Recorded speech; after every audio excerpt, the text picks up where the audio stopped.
What we photographed up there affected me for the rest of my life. In 1964, former U.S. Air Force Lieutenant Bob Jacobs was in the 1369th Photo Squadron at Vandenberg Air Force Base in California.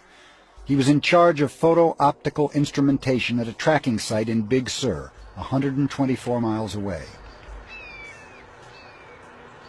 His mission was to film an Atlas rocket go through all 3 stages of powered flight. This particular mission was part of the Nike Zeus objective for the development of an anti-missile missile during the height of the Cold War. All cameras rolled as they heard liftoff from Vandenberg over their radio. 5, 4, 3, 2, 1.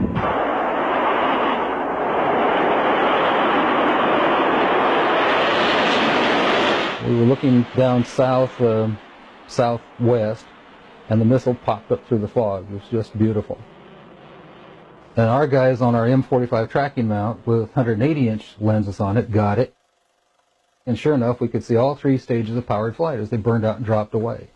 And then, of course, to our naked eye, all we saw was a smoke trail going off into subspace. So we whooped and shouted and heard the film wrap off in the BU telescope, and figured, well, that was our first big deal, and we got it. Lieutenant Jacobs then took the cans of film down to Vandenberg to have them developed that night. The following morning, Jacobs was ordered to go immediately to the office of Major Florence J. Mansman, the ranking optical instrumentation officer in charge. I walked into his office, and they had a screen and a 16mm projector set up. There was a couch, and Major Mansman said, sit down, and there were 2 guys, as I recall, 2 guys in gray suits, civilian clothes, which was fairly unusual. And Major Mansman said, watch this, and turned on the film projector. And I watched the screen, and there was the launch from the day or 2 before at Big Sur.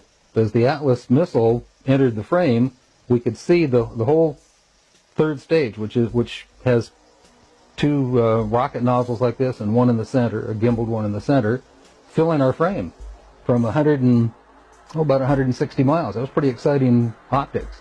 And then on that telescope, we could see the warhead, the dummy warhead.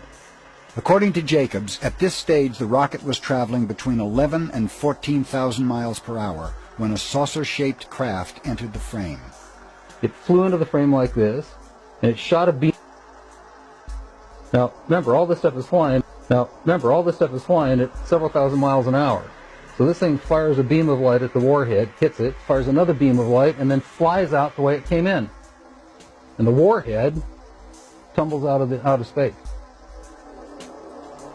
Now, when the lights came on, Major Mansman turned around and looked at me and said, were you guys screwing around up there? And I said, no, sir. And he said, what was that? And I said, it looks to me like we got a UFO.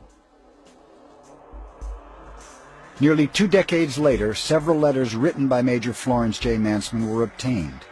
In one dated March 8, 1983, Major Mansman corroborated Lieutenant Jacobs' story. In the film, the assumption was at that time extraterrestrial. Details would be sketchy and from memory. The shape was classic disc. The center seemed to be a raised bubble. Now, Major Mansman said to me, after some discussion about it, he said, you are never to speak of this again. As far as you're concerned, this never happened. In another letter, Major Mansman describes how 2 agents took the footage. They did not sign out for all the footage, but took out that part that showed the encounter and returned the rest of the film as a complete package. The one agent stated as he handed me back the film, that leaves you off the hook, but not off any disclosure. Understood? Naturally, my answer was, yes, sir.